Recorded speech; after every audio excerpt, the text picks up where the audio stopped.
আদালতের মাধ্যমে গ্রেপ্তারি পরোয়ানা জারি করে তাকে গ্রেপ্তার করতে হবে।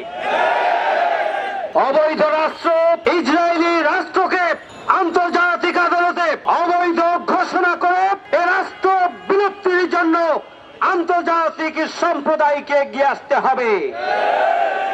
মধ্যপ্রাচ্যের ক্যান্সার ইহুদিবাদী জায়নবাদী গোষ্ঠীর সেই ইসরায়েলের রাষ্ট্রের প্রধান নেতানিয়াহু রক্তখেক, রক্তচুষ এবং একজন নির্মম ঘাতক, যিনি গণহত্যাকারী এবং মানব হত্যাকারী, মানবাধিকার লঙ্ঘনকারী হিসাবে ইতিমধ্যেই বিশ্বের মানুষের কাছে যার কুখ্যাতি ইতিমধ্যেই ছড়িয়ে পড়েছে।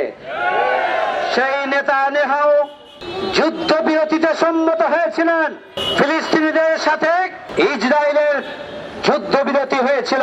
শান্তিকালীন সময়ে যুদ্ধবিরতি লঙ্ঘন করে আমাদের ফিলিস্তিনের গাজাবাসীদের নারী, শিশু, পুরুষ নির্বিশেষে গণহত্যা চালিয়ে একদিনেই হাজারো অধিক মানুষকে তারা হত্যা করেছে।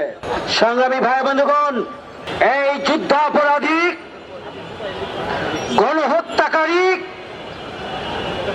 নেতানিয়াহুকে অবিলম্বে আন্তর্জাতিক আদালতের মাধ্যমে গ্রেপ্তারি পরোয়ানা জারি করে তাকে গ্রেপ্তার করতে হবে।